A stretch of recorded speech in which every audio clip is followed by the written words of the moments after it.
Everyone's bracing for AI to replace their people. And here's the thing that nobody is actually talking about. The real threat to your business already has a retirement date. It's not 5 years out. It's on your payroll right now. And when these people walk out, they take millions in value with them, quietly, without a single headline.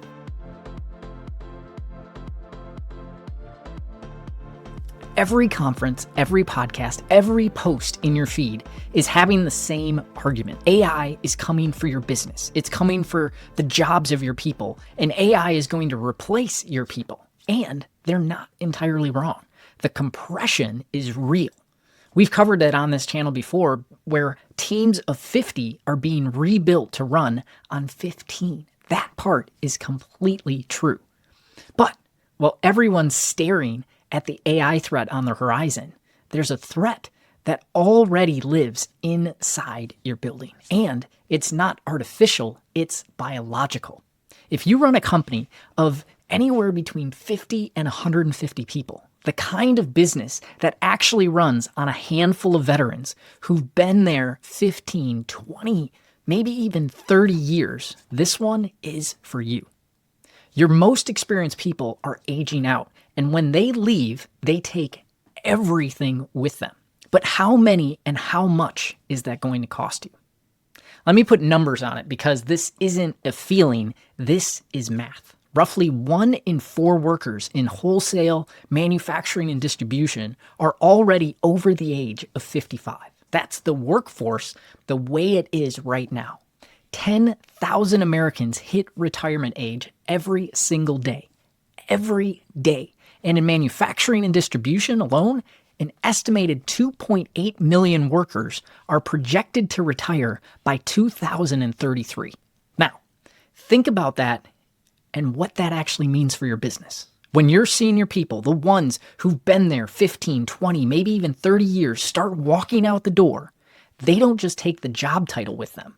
They take the unwritten rules of your business with them. The customer's unstated preferences, the margin flexibility that they were willing to give on specific accounts, the normal weird versus the dangerously weird in your supply chain. None of that is in your ERP. None of that is in your CRM. It's in their heads. And when they leave, it goes to zero. The real question is, how will that affect your bottom line? And it's not me being dramatic. The data actually backs this up. A study in the Journal of Marketing looked at B2B sales rep transition and found customers' annual sales drop between 13 and 18% in the year after the rep departs. Not the year that the territory sits empty, that's even worse. The year after the new rep actually takes over, the relationship leaves with the person that's taking off from the business. When the rep goes, the relationship often goes with them. And the new hire doesn't know what they don't know. It's not their fault. And here's the part that really hurts. This is the thing that really stings. The same study found that replacing a departing rep with a so-called superstar, a top performer from a different context, from a different industry, is actually less effective than replacing them with someone who shares the same industry and background as your previous rep. But you can't hire a clone of a 30-year veteran. They just don't exist. One manufacturer even documented a $2.3 million loss when a single 28-year veteran retired. Not over a year, over 4 months. Lost productivity, time and error ramp up quality issues, blown customer relationships. That's millions and millions of dollars I mentioned earlier. One person, 4 months.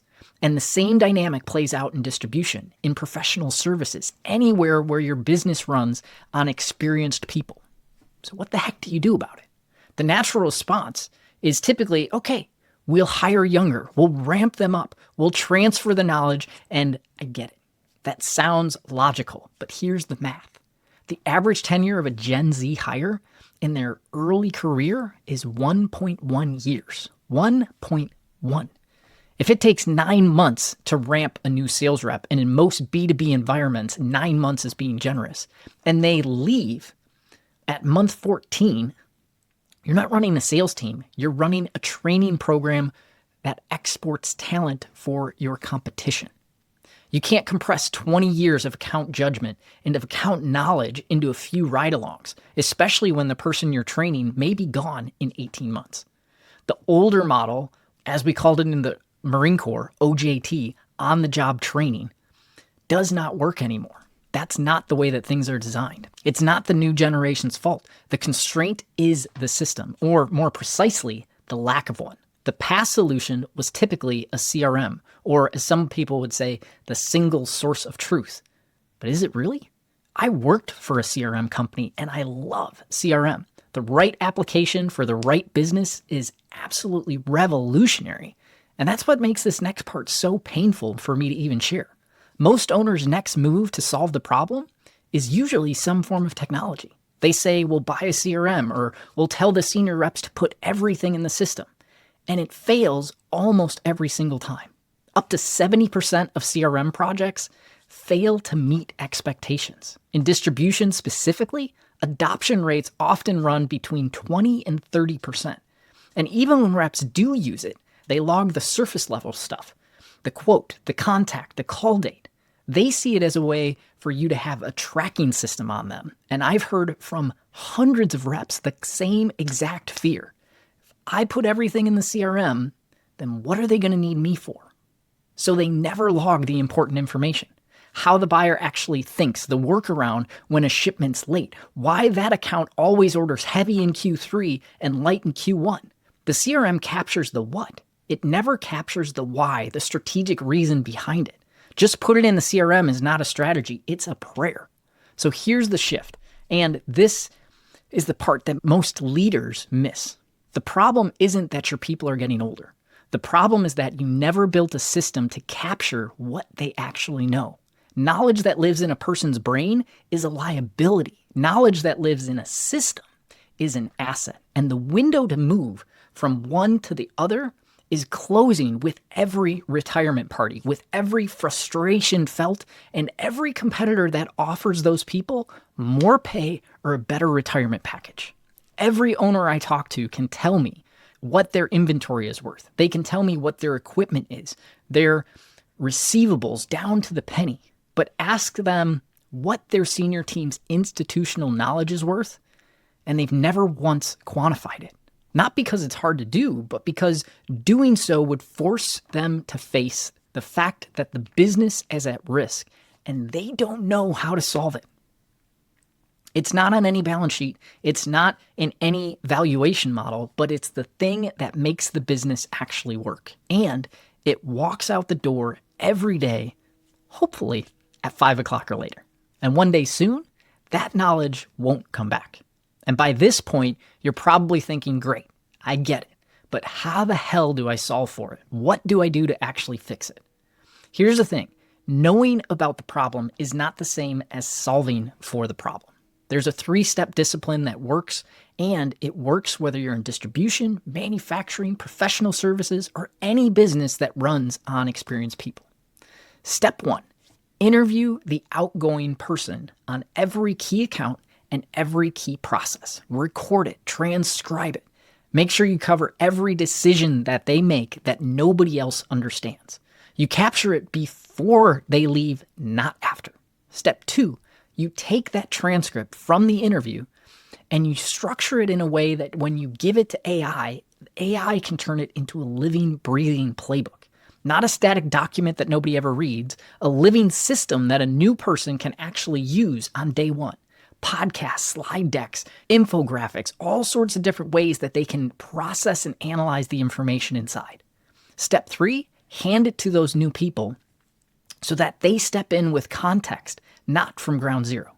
This is the difference between a knowledge transfer that works and the standard 2-week transition period that most companies request, but don't always necessarily get. And where the departing person mumbles through a handoff and the new person nods politely and then spends 6 months figuring out what they actually needed to know. But this discipline doesn't just stop at defense. It also helps you to open up offense. Because when you close the knowledge gaps, you remove the single point of failure. You make your accounts hard to actually take. That's the defense. The offense is when you take that same captured knowledge that protects an account and also turns into your fastest onboarding, your best sales training, and your case study engine that your marketing team can actually leverage to break into new accounts and expand the business. A new rep steps in with 20 years of context from day one, and your team sells with the veteran's playbook instead of their own guesswork. And every account you save becomes proof that you can show to the next prospect. Defend the business, attack the market, and you can't do one without the other. And you can't do either if your whole operation depends on a percentage of your team that's turning 65 next year.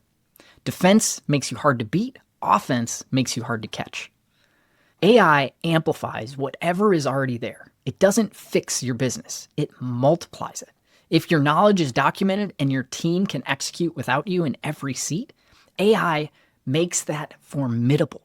If your business runs on tribal knowledge and founder intuition, AI just makes the chaos faster and more expensive. AI is not the equalizer. It is the separator.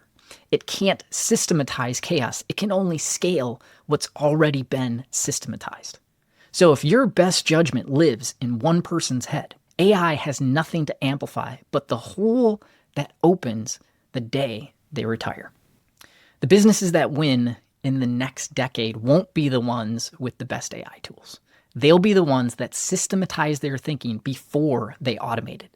Systematized before you automate. That's the rule.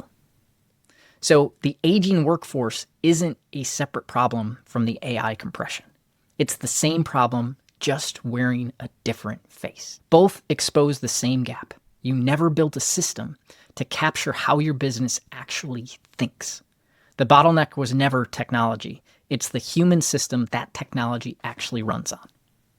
Now, if this hit home, if you're looking at your team right now and realizing that you've got knowledge walking out the door that isn't captured anywhere, drop a comment and tell me, how many years of combined experience are you about to lose? Face up to it. Give me the number. Let me know. I want to see it. And if you're not subscribed, fix that. Subscribe to the channel right now, because the next episode every week is on leading a business through the AI economy without losing what made it work in the first place. And if you want to go deeper on why AI amplifies whatever system you already have and what to do about it, watch this next.